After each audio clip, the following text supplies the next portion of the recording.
In this tabletop review, I'm going to be discussing and installing the Picatinny light rail mount from Magpul. Now, this particular light mount is designed to mount to Picatinny rail sections. So this would be a product that you would use if you had a handguard with integrated rails or bolt-on rails. This is not compatible with M-Lock or Keymod or anything like this. So this is kind of the original old school rail mount type of mechanism for lights.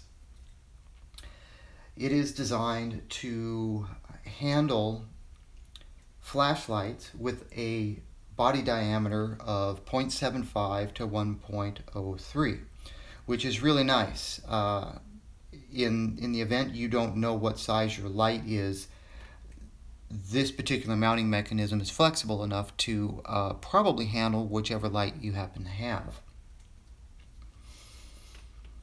Now, this particular product is also available in right or left side models. I'll talk about that a little bit later. So you have to know kind of where you want to put your light and how you're going to mount this. It is also designed to integrate with Magpul XTM panels, and we'll take a look at that a little later as well when we go to install it. It positions the weapon light high and canted forward, either at the 11 o'clock or 1 o'clock position. It has a textured thumb ramp on an index point, and it's listed as being compatible with the Surefire 300, 600 series scout lights. And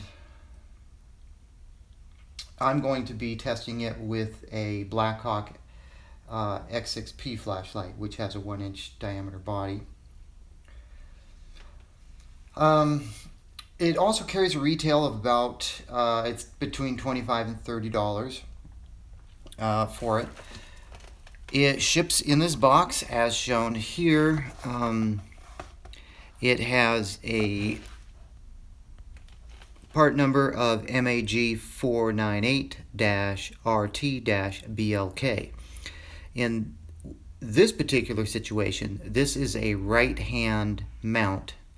So a left-hand mount, I'm assuming, would carry the part number of MAG 498-LT-BLK. So let's go ahead and open this up and we'll take a look at what's inside the box. We have our mount, and surprisingly, this actually ships with a Magpul sticker. You don't normally get stickers with pistol grips or forward vertical grips or any small items such as this. So this is odd that there's a sticker in this box. That might just be a fluke. No instructions whatsoever in the box. Sometimes these boxes fold out and there's instructions in them, but there's absolutely nothing in here. It also includes 2 smaller screws for the light rings. So if the longer ones are not usable for whatever reason, you can swap them over to these small ones.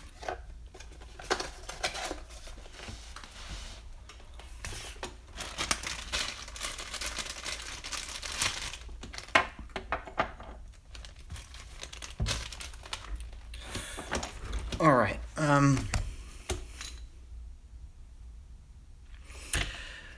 One thing that's real nice about this particular mount is if you were to take these rings off, you can see that that it has a slot right here. This would be the type of a mount you would use if you had a light that already had integrated rings in it.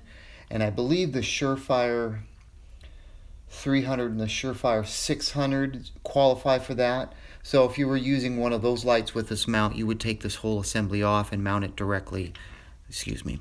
I guess it would help if I kept it in frame.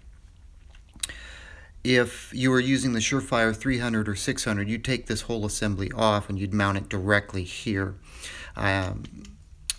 Now, a lot of the newer M-LOK mounts, they don't include these rings. These, if you recall in a previous video, I did a review of the M-LOK cantilever mount and these rings, and both had to be purchased separately. So you had to buy the M-LOK mount assembly, and then you had to buy the rings to put them together. This comes with both. Typical Magpul construction here with the polymer material, and this, I believe, is the textured thumb ramp that I mentioned earlier while I was reading off some of the tech specs. And of course, we've got the Magpul logo. These particular bolts here, these use either a 1/8 inch Allen key or a hex key, or you can use a flat-headed screwdriver. The smaller bolts down here, these are 3/32 hex bolts, and you cannot use a flathead with those. This mount does not include any type of Allen wrenches, which is odd, since a lot of the other similar types of mounts from Magpul do include wrenches. So that's kind of a bummer that there's no wrenches included with this. So you'll have to track down your own flatheads or your Allen keys to mount this. Now, this particular mounting mechanism right here, this actually splits apart, and you can actually take this whole thing apart. The screws, there's a nut inside of here that it goes into, so you're not tightening a screw down into a polymer. It's actually going into a nut, and these nuts are captured. I haven't tried to knock these nuts out, but I did play around with this a little bit, and they don't fall out on you. So they are captured in some fashion up inside of there. Typical Magpul construction, high quality polymer, quality bolts. The bolts all have a little bit of thread locker on them, which is typical for Magpul. They use grade 8 bolts, I believe, and they do all come with some thread locker. You can see the rings are just, these are not polymer, these particular rings. These are a lightweight aluminum, and if you notice at the top here, they got a little notch on them. Very high quality rings, very lightweight, and they basically, how this mechanism works, sorry, I keep getting this out of frame here. You can see, because this one's already extremely loose, if I pull this up really far, this would hold a very large flashlight. If you had a small diameter flashlight, once you tighten this down, it pulls this downward and tightens the body of the flashlight up to this V-notched block right here. And it works very well. I've used this on 3/4 of an inch flashlight, or flashlights with a diameter of 3/4 inch, and flashlights of 1 inch, and it works exceptionally well. I really like the flexibility of this design compared to a lot of other light mounts on the market. A lot of other light mounts, you know, if you buy a 1 inch light mount and your light's a little bit less than 1 inch, it doesn't work. And I've actually run into that myself. So having the flexibility to adjust from 0.75 to 1.03 inches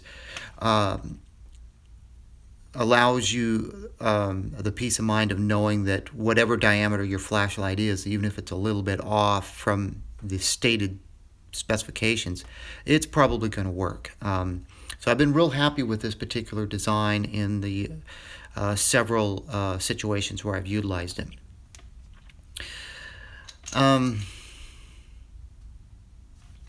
I don't have any other comments about this light mount right at the moment.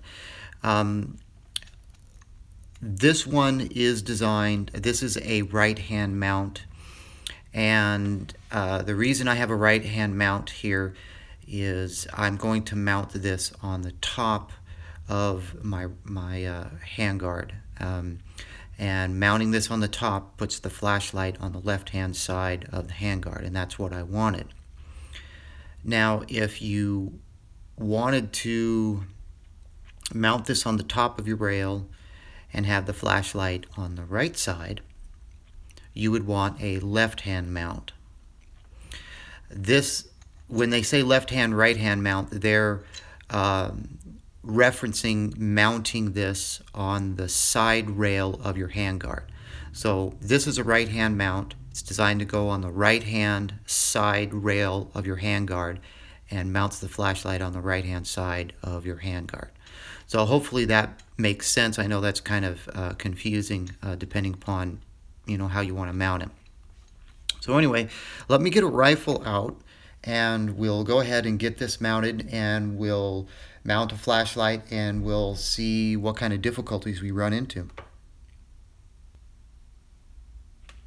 Okay, for the purpose of this installation portion of this product review, I have a 10.5 inch upper here, separated from the rest of the firearm. I have it propped up. Hopefully it doesn't fall over while I try to demonstrate the installation of this product. This particular upper has a Centurion C4 rail on it, and it has integrated picatinny rails on the bottom, both sides, and the top. The sides, I have XTM panels on it, so we can test the clearance of the Magpul light mount with the XTM panels. As mentioned, this particular one is a right hand model, so it's actually designed to go on the side and mount like this. If you were to take a right hand one and mount it on the left hand side, it would be upside down and your flashlight would be down on the bottom of the rifle as shown. And I don't know if anybody would want to have their light in that position, but if you did, that's how you would do it. For the purpose of this demonstration, I'm going to mount this on the top. And like mentioned, since I want the flashlight on the left hand side of the upper, I need a right hand mount if I'm going to put it on the top. So it's going to mount roughly right about there. So the first thing to do, we're going to mount a Blackhawk X6-P flashlight. This is a flashlight that I've done an LED conversion on it. If you're curious about that, check out my other videos. This body here with these textured nubs on it is 1 inch in diameter, so it will be appropriate for this particular light mount. So the first thing we're going to do is we're going to take the end cap off, and of course you'll want to use your 1/8 Allen key and loosen these up. You could take them off and install it that way, but what I did was I just loosened them up so I can slide the flashlight through these loops.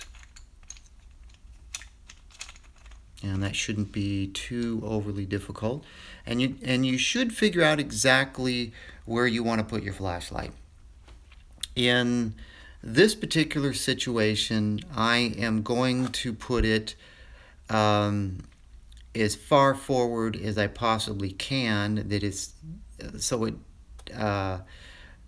as to not interfere with taking off or putting on the battery cap. So I'm going to put it about right there, and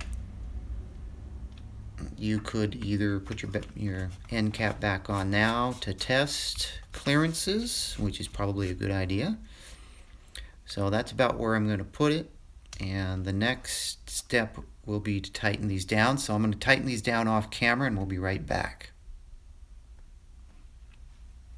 Alright, using the 1/8 inch, or the, excuse me, not the 1/8 inch, the 3/32 small Allen key, we've got these tightened down. You don't need to go crazy with tightening those. If you tighten them too much, you could strip out these metal rings, or you could crush the body of your flashlight. So you want to get them snug so the flashlight isn't moving around.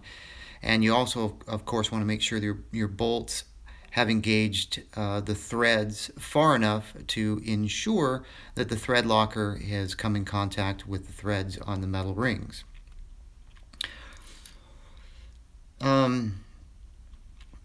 Once you've got that taken care of, the next step, either using your 1/8 inch Allen wrench or your flathead screwdriver, is you're going to want to take these out. You don't probably need to take them out all the way, but you need to take them out far enough so you can get this mount over your picatinny rail. Excuse me while I take this off camera. Just loosening these up.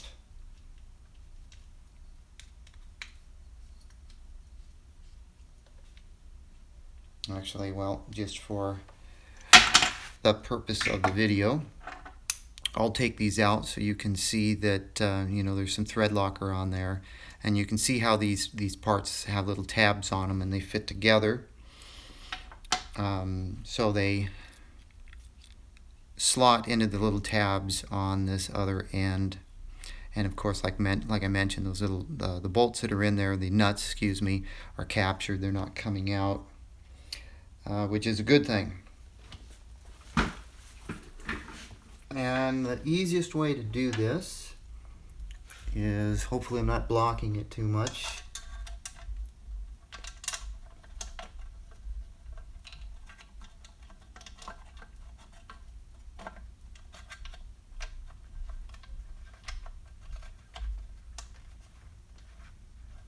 I'm just hand tightening these for the moment. And that's pretty much how we do it. We don't have any interference here with the XTM rail panels. Although, with this light mounted, if I wanted to remove these, I probably would not be able to successfully remove these with the light mounted here. I would have to remove this. If you recall, with XTM panels, you're supposed to put a bullet here and pry up and pull these two pieces apart. Or, my recommendation, use a flat-headed screwdriver. Neither would really work with the light mounted here. So that's just something to keep in mind.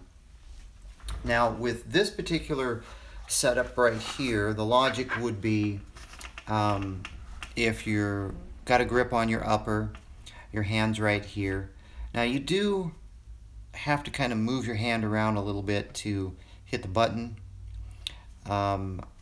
It's not as ideal as I would like it. I would, you know, I'd have to say that ideally I'd like to have the button so my thumb doesn't have to move very far to hit the button. Repositioning my grip and moving my thumb back to hit the button is not ideal. I could slide this further, reposition it a little bit further. If I do that, then I lose the ease of battery replacement. So if I was to slide this further down and tighten it down, I wouldn't be able to get the battery cap off, most likely. And to change batteries, I would have to basically remove this entire mount and loosen it up and go through all that. So I'm not exactly sure where I plan on keeping this long term, but that's more or less what it looks like at this point. And you can see how this is mounted up on the upper rail. Now the flashlight itself does not protrude past the end of the barrel. the way I have it set up right at the moment. Now the muzzle device on this 10.5 is a Troy Claymore, so basically all of the gases and everything is going to be pushed out of the end. There's nothing coming out of the sides. So with this type of a muzzle device, you're not really going to run the risk of spewing hot gases or burnt powder or burning powder up onto your flashlight in this situation. Your situation may vary, of course. With these types of muzzle devices, I try to be very careful that my flashlight or whatever I happen to have on the rifle does not go past the end of the muzzle. Whatever's coming out of the muzzle does have a bit of a cone to it. I don't think this mounting orientation is going to be a problem based on my past experiences, but you never know. So if any of you out there watching this, if you've done something similar and you've had different experiences at the range or with a light mounted this close to your muzzle device, definitely leave me a comment and let me know, because it's going to be a while before I get down to the range and try this out with the light. So I have a lot of things on my plate to test when my next trip down to the range. So this is more or less going to end the tabletop review of the Magpul Picatinny rail light mount as well as the installation. In summary, I didn't have any issues with anything on this mount. The only thing I would comment on is the lack of any included tools, which it would be nice, especially at this price point, if it came with the appropriate Allen wrenches to install this device. So that's really the only thing I can say that I'm not happy with.